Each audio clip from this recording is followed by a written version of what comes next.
नमस्कार दोस्तों, स्वागत है एक बार फिर से आप सभी का रोशन सा स्टडी पॉइंट के इस सीयूटी चैनल पे। और आज की इस वीडियो में हम देखने वाले हैं 12th क्लास हमारे जो हिस्ट्री का चैप्टर नंबर 4 है, जिसका नाम है विचारक, विश्वास और इमारतें। तो इसका हम देखने वाले हैं, इस चैप्टर का हम देखने वाले हैं एमसीक्यू क्वेश्चंस। देखिए, आप सभी को पता है कि इस चैनल पे हम स्पेशली सीयूटी के लिए वीडियोस डाल रहे हैं। तो सीयूटी की तैयारी आप लोग कर रहे हैं, सीयूटी एंट्रेंस एग्जाम की तैयारी आप सभी कर रहे हैं, तो आप सभी के लिए वीडियो बहुत ज्यादा बेनिफिशियल होने वाला है। कुछ समय से वीडियो नहीं आ रही थी, चैनल पे बीमार था, वीडियोस नहीं बना पा रहा था, लेकिन अब रेगुलर वीडियो आने वाली है। 15 तारीख से पहले, जो आपका एग्जाम 15 मई से होने वाले, उससे पहले हम क्या करेंगे, आपका पूरा सिलेबस कंप्लीट करवा देंगे। जितने भी टीचर्स हैं उन सभी टीचर्स से भी मेरी बात हो रही है, तो सारे काम करेंगे आप सभी के लिए, टेंशन न ले।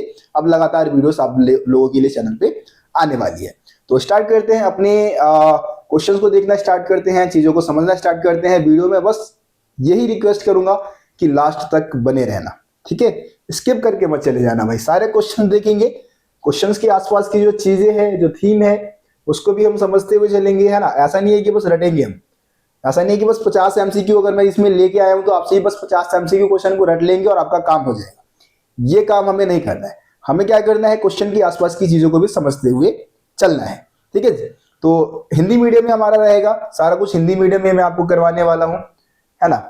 तो देखिए, पहला क्वेश्चन हमारे पास आ चुका है। पहला क्वेश्चन क्या है कि निम्नलिखित में से कौन सा ग्रंथ महावीर या जैन दर्शन की शिक्षाओं को समाहित किए हुए है? मतलब कि भैया, इनमें से कौन सा ऐसा ग्रंथ है, कौन सा ऐसा ग्रंथ है जिसमें आपको महावीर जैन की शिक्षाओं का वर्णन मिलता है ना? या फिर जैन धर्म के दर्शन का जो सिद्धांत है उसका वर्णन मिलता है, शिक्षाओं का वर्णन मिलता है। महावंश, उत्तराध्यान सुत्त, या फिर दीपवंश, या फिर सुत्त पिटक। तो देखिए, इस क्वेश्चन का जो हमारा सही आंसर होगा वह उत्तराध्यान सुत्त, ठीक है? इसमें जैन धर्म की जो भी शिक्षाएं है, मतलब महावीर जैन धर्म के जो दर्शन है, महावीर जैन की जो जो भी दर्शन है, इसका वर्णन किया गया है, ठीक है जी? सुत्त पिटक, आपको पता है, सुत्त पिटक में आपको गौतम बुद्ध की शिक्षाओं का वर्णन किया हुआ मिल जाता है, ठीक है जी? तो इस तरीके से आपका ये पहला क्वेश्चन हो गया। चलिए जी, आगे बढ़ते हैं, अगले क्वेश्चन की तरफ चलते हैं। अगला क्वेश्चन क्या है हमारा, सांची का स्तूप क्यों बच गया?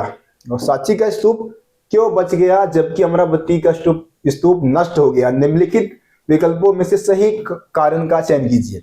मतलब आप सभी को पता है कि दो स्तूप बहुत ही ज्यादा फेमस है। एक तो आपका अमरावती का स्तूप है।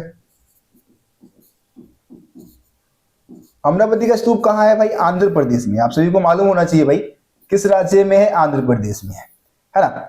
इस स्तूप की खोज भी आपको मालूम होना चाहिए भाई, खोज कब हुई थी?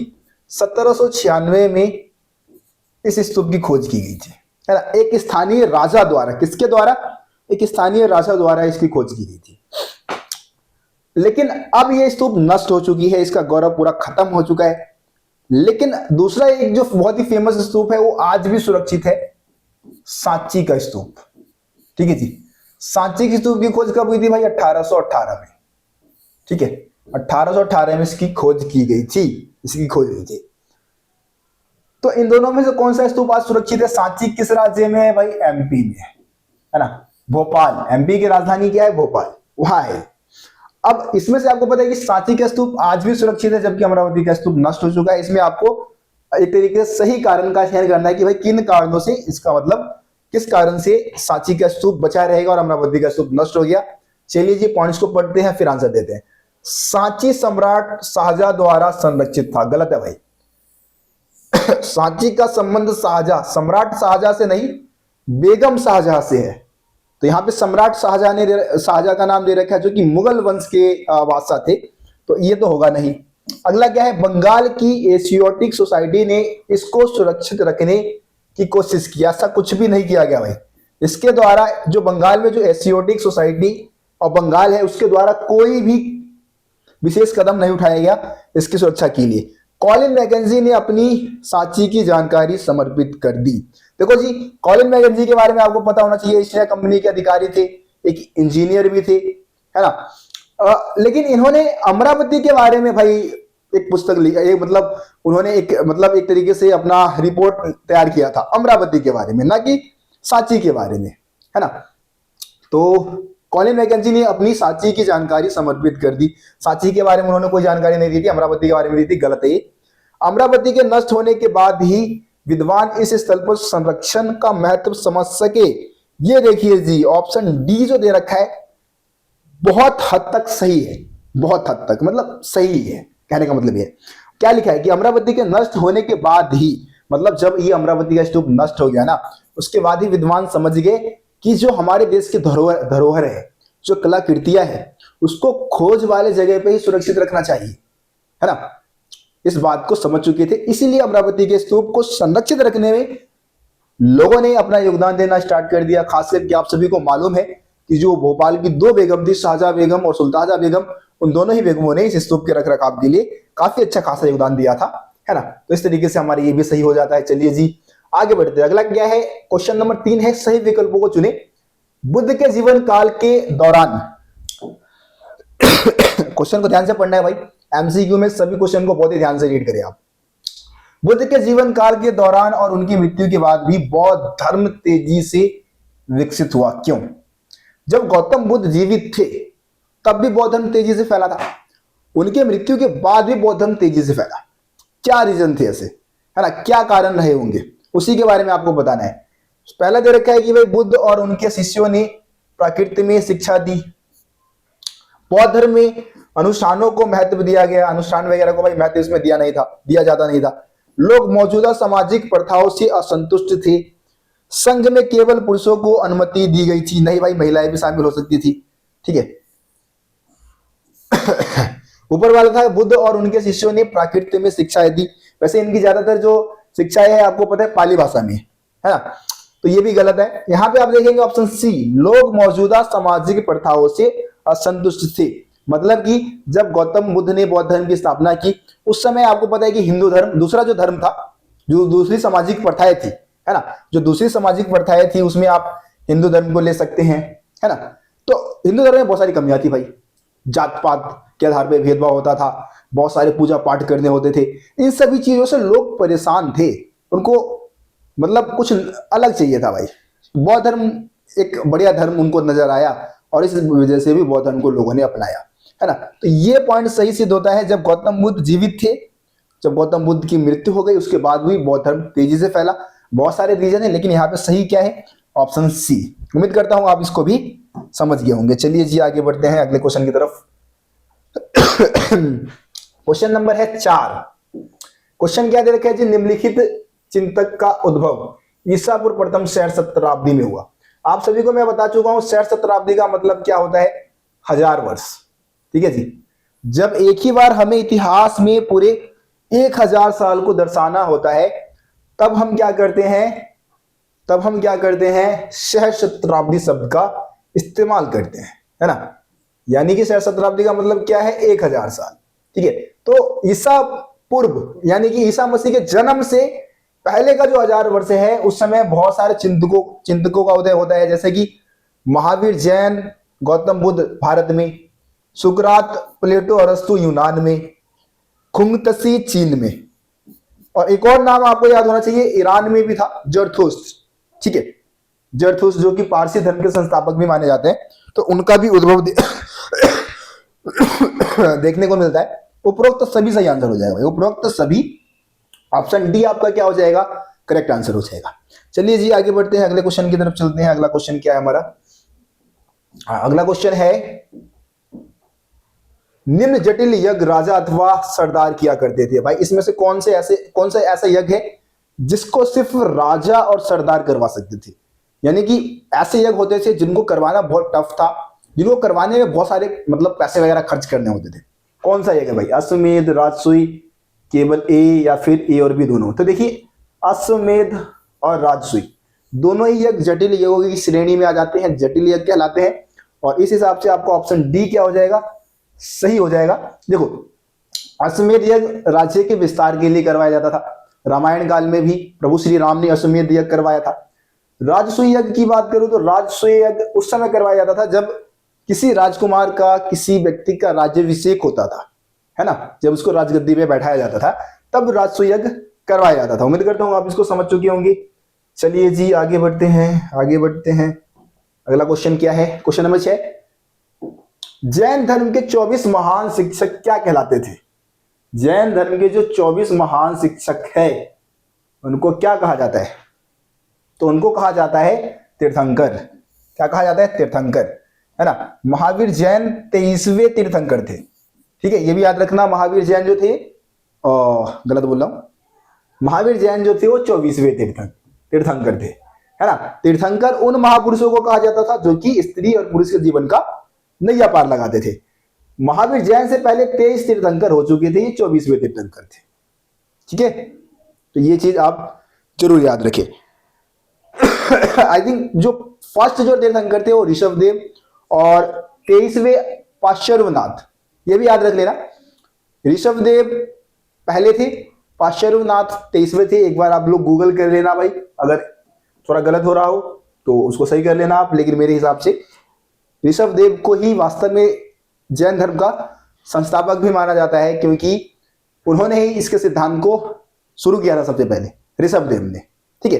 फिर क्योंकि मेन मूलभूत सिद्धांत महावीर जैन द्वारा दिए गए थे, तो इस वजह से महावीर जैन धर्म, मतलब महावीर जैन को ही वास्तविक संस्थापक के रूप में उनको ही मतलब एक तरीके से श्रेय दे दिया जाता है। लेकिन शुरुआत कहीं ना कहीं ऋषभदेव ने ही की थी, ठीक है जी, याद रहेगा ये सब चीजें। चलो जी, क्वेश्चन नंबर 7 आ चुका है। भगवान बुद्ध के बचपन का नाम क्या था? बहुत ही आसान क्वेश्चन है, कमेंट में बताओ भाई। इस क्वेश्चन का जो भी सही आंसर लगता है, जो भी क्या सही बताओगे, सब सही बताएंगे, कोई भी गलत नहीं बताएगा, सब सही आंसर बताएंगे और कमेंट में बताएंगे मेरे को।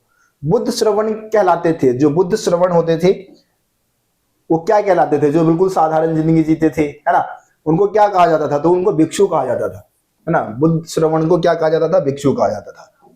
अगला है, निम्न महिला बौद्ध संघ की पहली भिक्षुणी बनी थी, तो कौन बनी थी भाई? महाप्रजापति गौतमी, ठीक है, महाप्रजापति गौतमी, जो कि गौतम बुद्ध की उपमाता यानी कि मौसी भी थी, और ये बौद्ध संघ में शामिल होने वाली पहली महिला थी, ठीक है जी। चलिए आगे बढ़ते हैं, अगले क्वेश्चन की तरफ चलते हैं।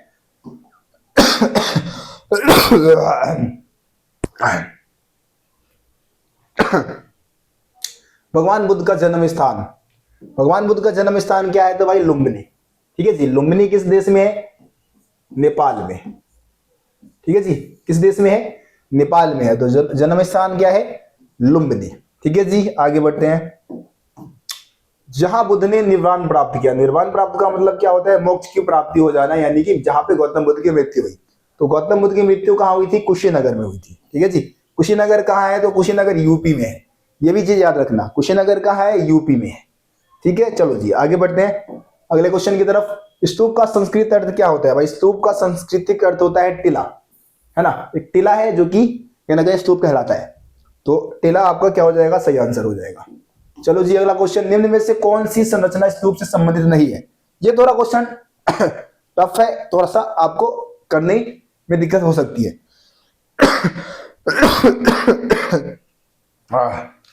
निम्न में से कौन सी संरचना स्तूप से संबंधित नहीं है ना। जैसे कि आप अगर स्तूप को देखोगे, मैं स्तूप की एक संरचना बना देता हूं, इस तरीके से स्तूप की संरचना आपको देखने को मिल जाएगा। बुक में भी आप लोग देखे होंगे ऐसी संरचनाएं कुछ।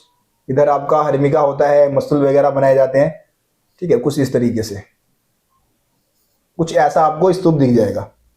यहाँ स्तंभ बना देता हूं दो, ताकि थोड़ा स्तूप हमारा लगे।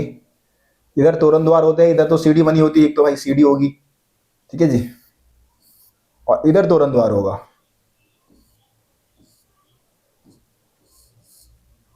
ये हमारा तोरण द्वार। इस तरीके से स्तूप की संरचना है। तो स्तूप की संरचना में आप यष्टि, हरिमिका, अंड, ये तीनों ही, जैसे कि ये जो संरचना है पूरा, जो गोल आकार का अर्ध गोलाकार जो अंडे के आकार का संरचना है, इसको क्या बोलते हैं? इसको अंड बोलते हैं। इसमें छज्जे जैसा ढांचा बना हुआ है ना, इसको क्या कहा जाता है? हर्मिका कहा जाता है। हर्मिका से मस्तूल निकलता है, ये वाला जो पूरा संरचना है इसको यष्टि कहते हैं, ठीक है जी, यष्टि। तो इस तरीके से स्तूप की संरचना में तीनों चीज आ जाती है। गर्भगृह मंदिर की संरचना में आती है ना। गर्भगृह जहां पे देवी देवताओं को रखा जाता है, मंदिर के अंदर जो जहां देवी देवताओं को रखा जाता है उसको क्या बोलते हैं? गर्भगृह बोला जाता है। तो गर्भगृह की संरचना स्तूप से संबंधित नहीं है, मंदिर से संबंधित है। तो यह आपका सही आंसर हो जाएगा। चलो जी अगला क्वेश्चन देखते हैं। अगला क्वेश्चन क्या है हमारा? सबसे विशाल तथा शानदार बौद्ध स्तूप है। तो सबसे विशाल तथा शानदार बौद्ध स्तूप जो है वो अमरावती का स्तूप था भाई। सबसे विशाल और शानदार जो बौद्ध स्तूप था वो कहाँ का था? अमरावती का था, ठीक है। अमरावती अमरावती आप सभी को बता चुका हूं, अमरावती कहाँ है? आंध्र प्रदेश में। ठीक है जी, चलिए आगे बढ़ते हैं, अगले क्वेश्चन की तरफ चलते हैं। बौद्ध मूर्ति कला में बुद्ध द्वारा सारनाथ में दिए गए पहले उपदेश का प्रतीक था। अब सारनाथ में आप सभी को पता है भाई, पहला उपदेश गौतम बुद्ध ने कहां दिया था? सारनाथ में दिया था। किस राज्य में है? यूपी में है। सारनाथ यूपी में है, कुशीनगर आपका यूपी में है ना, कुशीनगर भी यूपी में है। बोध गया में क्या हुआ था भाई? बोध गया बिहार में है। बोध गया में क्या हुआ था? उनको ज्ञान की प्राप्ति हुई थी, है ना। जन्म लुम्बिनी बता दिया, जो कि नेपाल में। तो ये 4 जगह के नाम तो याद रखना ही रखना भाई। तो गौतम बुद्ध बौद्ध मूर्ति कला में बुद्ध द्वारा सारनाथ में दिए गए पहले उपदेश का प्रतीक है। तो सारनाथ में जो पहला उपदेश दिया था, पहले उपदेश का प्रतीक माना जाता है चक्र को। ठीक है जी, चक्र को पहला इस उपदेश का प्रतीक माना जाता है। रिक्त स्थान को ध्यान के दशा का प्रतीक माना जाता है, और स्तूप को महापरिनिर्वाण यानी कि मोक्ष का प्रतीक माना जाता है गौतम बुद्ध की। क्योंकि गौतम बुद्ध की अस्थियों को आपको पता है कि स्तूप के नीचे ही दफन किए गए थे, इसीलिए मोक्ष का प्रतीक इसको माना जाता है। चलिए जी आगे बढ़ते हैं। सौभाग्य लाने वाली देवी मानी जाती है महाप्रजापति, गौतमी, सालवंजिका, गजलक्ष्मी या फिर उपरोक्त सभी। सही आंसर हो जाएगा गजलक्ष्मी। ठीक है जी, गजलक्ष्मी जो है वो सौभाग्य लाने वाली देवी मानी जाती है। इसके अलावा सालवंजिका जो थी इसको भी शुभ का प्रतीक माना जाता था। ठीक है, सालवंजिका को किसका प्रतीक माना जाता था? शुभ का। मतलब ये किसी भी मुरझाए हुए वृक्ष को भी छू देती थी तो उसमें अपने आप फल और फूल खिल उठते थे। ठीक है, तो ये चीज आप याद रखें। आगे बढ़ते हैं। बौद्ध धर्म की नई परंपरा मूर्ति पूजा कहलाती है। तो बौद्ध धर्म आपको पता है, बौद्ध धर्म जो है 2 भागों में विभाजित है। वैसे तो और भी शाखाएं हैं, लेकिन जो आपके 12th क्लास बुक में बता रखा है मैं उसके अकॉर्डिंग बता रहा हूं। बौद्ध धर्म की 2 शाखा है, महायान और दूसरी शाखा क्या है? हीनयान, है ना। महायान जो है वो बौद्ध धर्म की नई परंपरा है, ये पुरानी परंपरा है। ठीक है जी, ये चीज इतना तो याद रखिए। महायान नई परंपरा है, हीनयान पुरानी परंपरा है। तो बौद्ध धर्म की नई परंपरा जो मूर्ति रूप में गौतम बुद्ध को पूजते हैं उनको हम क्या बोलेंगे? उनको हम बोलेंगे महायान। ठीक है, ऑप्शन ये क्या हो जाएगा? सही हो जाएगा, महायान। चलो जी, निम्न मंदिर 8वीं शताब्दी में एक पूरी पहाड़ी को काट के बनाया गया था। भाई कौन सा मंदिर था जो कि 8वीं सदी में बनाया गया था, पूरी पहाड़ी को काट के बनाया गया था? तो ये आपका सही आंसर हो जाएगा कैलाशनाथ का मंदिर। राष्ट्रकूट वंश के राजा कृष्ण फर्स्ट या सेकंड ऐसे कोई नाम है, मेरे को कंफर्म नहीं है, उसने बनवाया था इस मंदिर को। राष्ट्रकूट वंश के राजाओं ने बनवाया था, इतना याद रखना। राजवंश का नाम याद रखना, पेपर में आ सकता है। राष्ट्रकूटों के द्वारा बनवाया गया था। ठीक है, कैलाशनाथ मंदिर। ठीक है, 8वीं सदी में पूरे पहाड़ को काट के बनाया गया था। एलोरा की गुफा आप जानते हैं महाराष्ट्र में, तो महाराष्ट्र में है ये मंदिर। कैलाशनाथ मंदिर का किस राज्य में? महाराष्ट्र में, ये भी याद रखना। भारत के उत्तर पश्चिम नगरों में से मिले बौद्ध मूर्तियों पर प्रभाव था। जो उत्तर पश्चिम भाग है, यानी कि अगर आप इंडिया का मैप देखेंगे, मैं सिर्फ इस इधर वाले पार्ट को लेना चाहूंगा, सिर्फ इधर वाले पार्ट को। ठीक है जी, पूरा अपने को लेने की जरूरत भी नहीं है। तो मैं अगर इधर वाले पार्ट को लूंगा तो इधर पाकिस्तान है, इधर अफगानिस्तान है ना। ये वाला पार्ट आपका कौन सा भाग कहलाएगा? उत्तर पूर्वी भाग, है ना। उस समय के हिसाब से, मैं अभी आधुनिक समय की बात नहीं कर रहा हूँ, प्राचीन काल में तो भाई ये सारे अपने इंडिया का ही पार्ट था।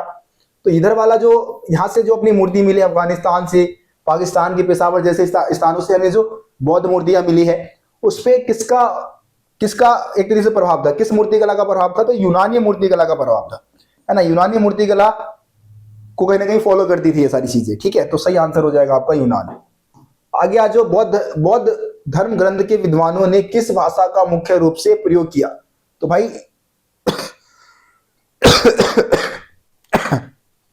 जैन धर्म ग्रंथ के, अच्छा जैन धर्म ग्रंथ के, जैन धर्म ग्रंथ के विद्वानों ने किस भाषा का मुख्य रूप से प्रयोग किया? प्राकृत और संस्कृत, ये 2 भाषा ही हो सकती है। साउथ वाले, भाई साउथ में तो इस धर्म का विस्तार नहीं था, तो साउथ वाले तो रहने दो, लेकिन ज्यादातर जो होगा संस्कृत में होगा और प्राकृत में भी हो सकता है। ठीक है, तो मैं संस्कृत के साथ जाना चाहूंगा। आपको अगर प्राकृत लगता है तो भी आप लगाए, अगर कंफर्म है आपको तो आप बता सकते हैं मेरे को, बाकी मेरे हिसाब से संस्कृत हो जाएगा। संस्कृत में ज्यादातर जो बौद्ध जैन धर्म के ग्रंथ लिखे गए थे वो संस्कृत में लिखे गए थे, बौद्ध लिखे गए थे पाली में। ठीक है जी, पाली, पाली भाषा में, तो ये भी याद रखना आप। चलिए आगे बढ़ते हैं, अगले क्वेश्चन की तरफ चलते हैं। किस धर्म में अहिंसा पर अत्यधिक ध्यान दिया गया है? किस धर्म में अहिंसा पर ज्यादा ध्यान दिया गया भाई? तो अहिंसा पर सबसे पहले जो जोर दिया गया था वो जैन धर्म में दिया गया था। ठीक है जी, जैन धर्म से बौद्ध धर्म में ट्रांसफर होता है, बौद्ध धर्म में भी फिर अहिंसा के सिद्धांत को ही फॉलो किया जाता है, अहिंसा के सिद्धांत को ही बल दिया जाता है।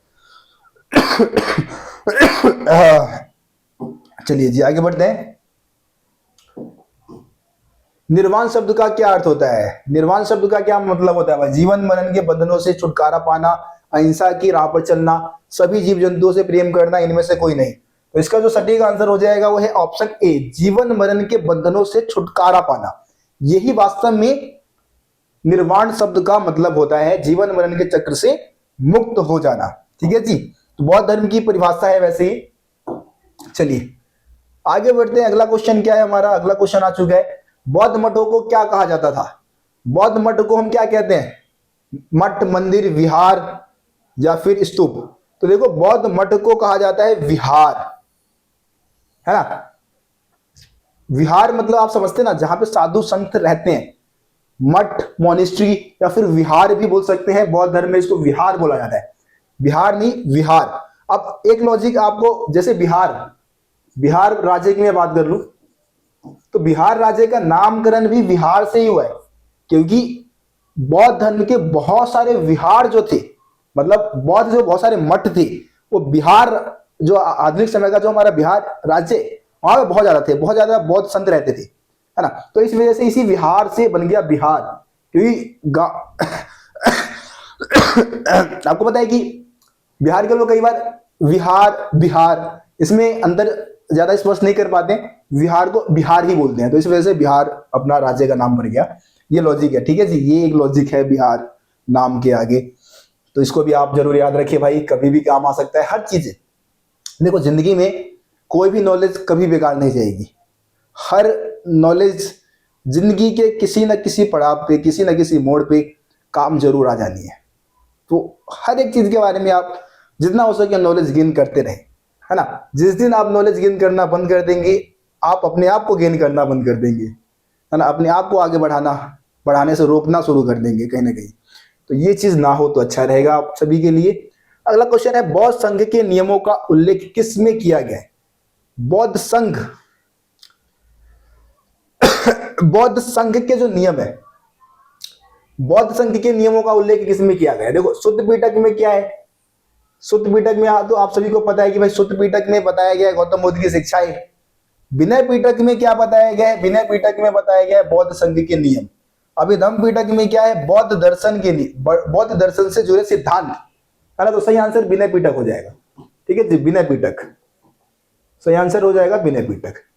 अगला क्वेश्चन, बुद्ध चरित्र किसने रचा है? बुद्ध चरित्र की रचना किसने की है भाई? बुद्ध चरित्र की रचना किसके द्वारा की गई है? असमघोष के द्वारा की गई, असमघोष। ठीक है, असमघोष।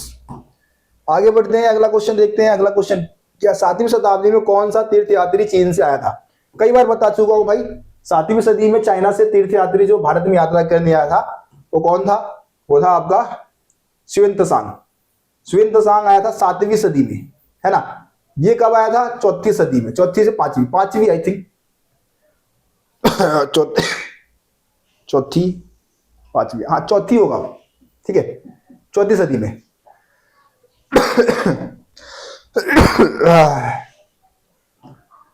आगे बढ़ते हैं अगले क्वेश्चन की तरफ। बुद्ध को किस स्थान पर निर्वाण प्राप्त हुआ? शायद रिपीट हो गया क्वेश्चन। बुद्ध को किस स्थान पर निर्वाण प्राप्त हुआ था? पहले ही बता चुका हूं। चलो जी आगे बढ़ते हैं। निम्नलिखित में से किस देवी या देवता के नाम का उल्लेख 1000 ई से 1500 ई के बीच किया गया? इसका थोड़ा डेट मेरे ख्याल से गलत दे रखा है, इसमें डेट में कुछ प्रॉब्लम है भाई, डेट सही नहीं दे रखा है इसमें।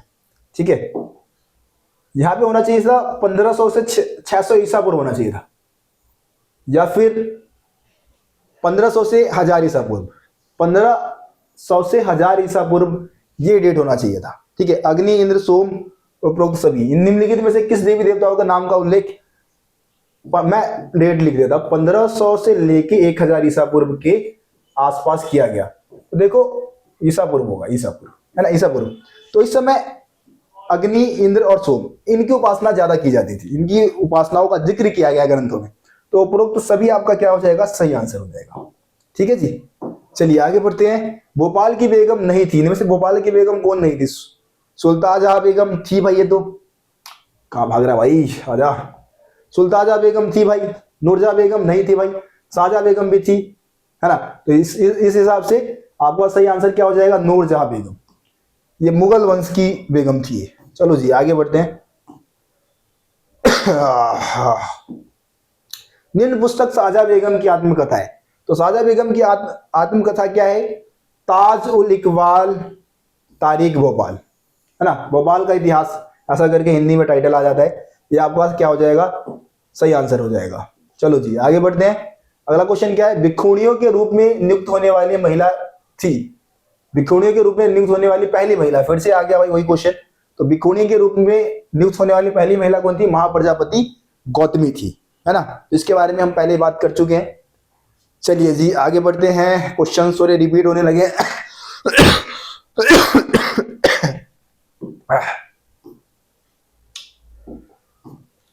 जैन धर्म में जो महापुरुष पुरुष और महिलाओं को जीवन की नैया पार करने में मार्गदर्शन करते थे, उन्हें क्या कहा जाता था? बहुत आसान क्वेश्चन है, इसका भी आंसर आसानी से बता सकते हो, तीर्थंकर कहा जाता था उन्हें, है ना। जो स्त्री और पुरुष के जीवन का नैया पार लगाते थे क्या कहलाते थे, तीर्थंकर कहलाते थे। अगला क्वेश्चन है क्या है, अगला क्वेश्चन है बुद्ध के उपमाता महाप्रजापति गौतमी संघ में आने वाली पहली महिला भिक्षुणी बनी थी, है ना, पहली महिला भिक्षुणी बनी थी। चलिए जी आगे बढ़ते हैं। अगला क्वेश्चन, जैन तथा बौद्ध धर्म का आधार डैश है। तो जैन और बौद्ध धर्म का आधार क्या है, अहिंसा, अहिंसा परमो धर्म। ठीक है जी, अहिंसा के सिद्धांत को फॉलो करते हैं जी। आगे बढ़ते हैं। अगला क्वेश्चन क्या है, बुद्ध की शिक्षाओं को कहानियों के रूप में मुख्य त्रिपिटक के एक ग्रंथ डैश में पुनर्निर्मित किया गया।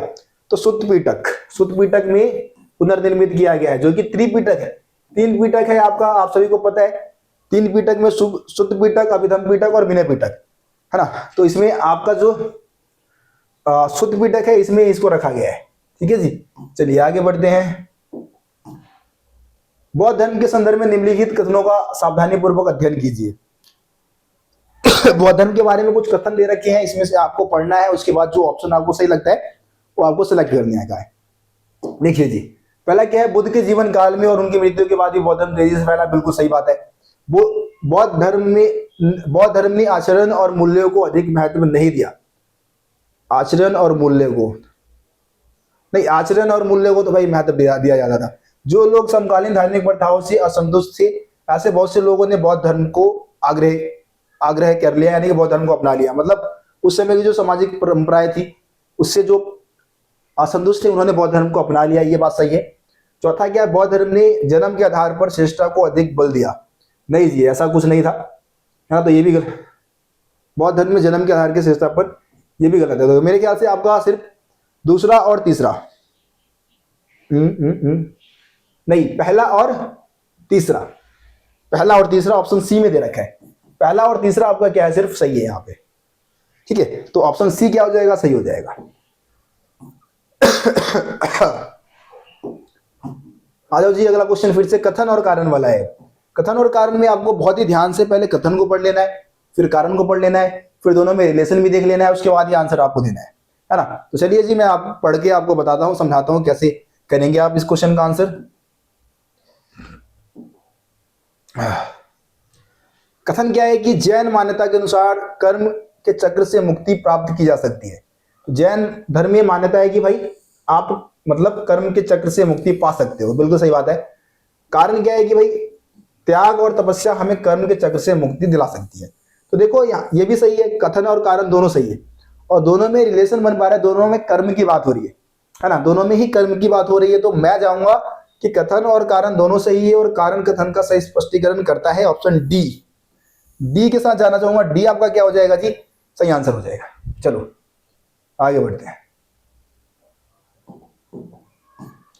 38 फिर से कथन और कारण वाला है। तो कथन क्या दे रखा है, मनुस्मृति के अनुसार चांडालों की स्थिति बहुत ज्यादा चिंतनीय थी। बिल्कुल भाई, बहुत ज्यादा चिंतनीय थी। चांडालों की स्थिति आपको पता है कैसी थी, गांव से बाहर रहना होता था, मरे हुए लोगों के जो आभूषण वगैरह होते थे वो पहनते थे, उनके कपड़े इस्तेमाल में लाते थे, फेंके हुए बर्तनों का इस्तेमाल करते थे, रात्रि के समय गांव नगरों में चल फिर नहीं सकते थे, दिन में भी आते थे तो करताल पीट के उनको आना होता था, है ना। कारण क्या था कि चांडालों को गांव से बाहर रहना पड़ता था, उन्हें मृतकों के वस्त्र पहनने पड़ते थे। बिल्कुल सही है, इसमें भी सेम आंसर हो जाएगा। कथन और कारण दोनों सही है, और कारण कथन का सही स्पष्टीकरण भी करता है, क्योंकि दोनों में चांडाल की बात हो रही है, चांडालों की जीवन की बात हो रही है। रिलेशन इस तरीके से आप बना सकते हैं, है ना जी।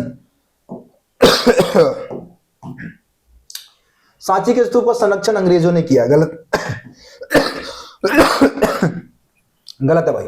सांची के स्तूप का संरक्षण अंग्रेजों ने कहा किया, भोपाल के बेगमों ने किया था।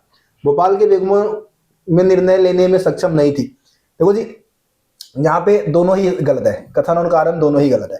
तो अगर आपके पेपर में ऐसा क्वेश्चन आता है तो वहां पे ऑप्शन में दिख जाएगा ये कथन और कारण दोनों गलत है, ऐसा ऑप्शन दिखेगा, यहाँ पे दे नहीं रखा है, तो इसके लिए इस वजह से मैं इसका आंसर आपको नहीं बता रहा। ठीक है, चलिए आगे बढ़ते हैं अगले क्वेश्चन की तरफ। अगला क्वेश्चन क्या है हमारा, 40वां है, महात्मा बुद्ध ने मूर्ति पूजा को बढ़ावा दिया। गलत भाई, महात्मा बुद्ध मूर्ति पूजा को मानते ही नहीं थे, कारण बुद्ध ने ईश्वर के अस्तित्व को नहीं माना और ना ही वे ईश्वर की पूजा में विश्वास रखते थे। तो ईश्वर के अस्तित्व को वास्तव में, ईश्वर के बारे में वैसे उन्होंने कुछ कहा नहीं था, ईश्वर की जब बात आती थी तो हमेशा मौन रहते थे। तो इस वजह से मैं थोड़ा सा मतलब कारण कह सकता हूँ कि हाँ भाई केवल कारण सही है। ठीक है, कारण को मैं सही मान के चल देता हूं। चलिए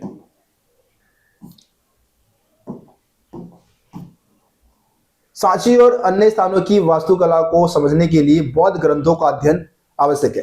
कहीं के भी आप अगर मूर्तिकला को समझना चाहते हैं, वास्तुकला को समझना चाहते हैं, तो जो साहित्यिक स्रोत होते हैं उसका अध्ययन बहुत जरूरी होता है। साहित्यिक स्रोतों के अध्ययन से आप उसकी मतलब रचनात्मक कलाओं को जान सकते हैं, है ना।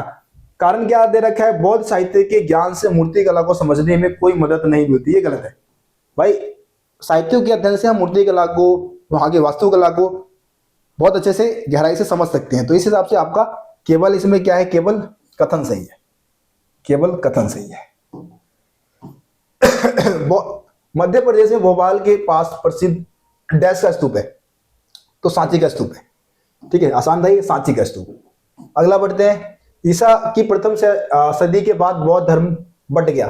तो बौद्ध धर्म दो भागों में बट गया, महायान और हीनयान। ठीक है, ऑप्शन डी क्या हो जाएगा, सही हो जाएगा, महायान और हीनयान परंपराओं में बौद्ध धर्म बट गया।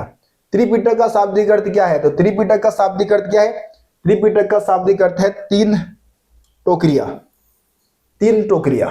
ठीक है जी, इसी में गौतम बुद्ध की शिक्षाओं को रखा गया है, तीन मतलब ग्रंथों के माध्यम से, तीन टोकरी में नहीं, तीन ग्रंथों में। ठीक है, आप वही टोकरी समझ ले। कलकत्ता में इंडियन म्यूजियम की स्थापना कब हुई, तो कलकत्ता में इंडियन म्यूजियम, भाई मैं इसका डेट कंफर्म नहीं हूं, आप लोग कमेंट में बताएं मेरे को गूगल करना पड़ेगा, पर अभी कर नहीं सकता इस क्लास में, है ना। तो आप लोग गूगल करके आराम से सर्च मार लेना, कलकत्ता में इंडियन म्यूजियम की स्थापना कब हुई, गूगल करना, उसके बाद कमेंट में मेरे को आंसर बताना। सभी बच्चे बताएंगे भाई, इतना तो काम कर ही सकते हो यार, है ना। शब्द के बाद शब्ददाह होगा, शब्ददाह। वैसे शब्ददाह समझते हैं ना, जो जलाते हैं शरीर को, है ना। शब्ददाह के बाद शरीर के कुछ अवशेष टीले पर सुरक्षित रख दिए जाते थे। अंतिम संस्कार से जुड़े यह टीले डैश के रूप में जाने गए, तो इनको चैत्य कहा जाता था। चैत्य, जैसे कि मान लो कि शब्ददाह के बाद शरीर का जो अंश बचा है, जो भी अवशेष बचा है, उसको एक टीले के ऊपर सुरक्षित रख दिया जाएगा, इसको क्या कहा जाता था, चैत्य कहा जाता था। ये आपको एनसीईआरटी बुक में बॉक्स में दिख जाएगा, है ना। अगला क्वेश्चन देखते हैं, किसी संत या धार्मिक नेता की जीवनी क्या कहलाता है, किसी संत या धार्मिक नेता की जीवनी संत चरित्र कहलाता है। मतलब संतों के बारे में जो बात करता है, संतों के बारे में जिसमें लिखा होता है ना, तो उसको हम क्या बोलते हैं, संत चरित्र, है ना। चलो जी आगे बढ़ते हैं। सांची को विश्व कलादाय स्थान घोषित किया गया। तो सांची को विश्व कलादाय स्थान कब घोषित किया गया, इसमें आपको डेट बताना है, 1989 का आई थिंक डेट आपका सही हो जाएगा। ठीक है, 1989। चलिए जी आगे बढ़ते हैं। आपका अगला क्वेश्चन क्या है, बुद्ध के उपदेश शामिल है। तो बुद्ध के उपदेश किस में शामिल है? शुद्ध पिटक में शामिल है, शुद्ध पिटक में। चलिए जी आगे बढ़ते हैं। अगला क्वेश्चन, बौद्ध धर्म में जीवन का परम लक्ष्य माना जाता है। तो बौद्ध धर्म में जीवन का परम लक्ष्य क्या माना जाता है? निर्वाण प्राप्त करना। निर्वाण यानी कि मोह माया से बिल्कुल दूर हो जाना, जीवन मरण के चक्र से मुक्त हो जाना ही निर्वाण की प्राप्ति कहलाता है। और बौद्ध धर्म का मेन पर्पस यही है। तो इस तरीके से आपका ये इस चैप्टर का जो इंपॉर्टेंट एमसीक्यू क्वेश्चंस है वो खत्म होते हैं। आगे के चैप्टर्स बहुत जल्दी अपलोड कर दूंगा। एग्जाम से पहले सारे चैप्टर करवा दिए जाएंगे, कुछ मॉक पेपर भी करवा दिए जाएंगे, प्रीवियस ईयर पेपर भी करवा दूंगा। बस आप लोग इस चैनल से जुड़े रहे, होप ना हारे, आप सभी के साथ है हम, है ना। लास्ट तक बने रहेंगे, आखिर के समय में आप सभी के लिए और ज्यादा मेहनत करेंगे। बस आप लोग भी अपना सपोर्ट बना के रखें, इस चैनल को अपना प्यार देते रहे। आज की इस वीडियो को यहीं पे खत्म करते हैं, मिलते हैं आप सभी से अगली वीडियो में। तब तक के लिए जय हिंद, जय भारत। आप सभी अपना ख्याल रखिए, धन्यवाद।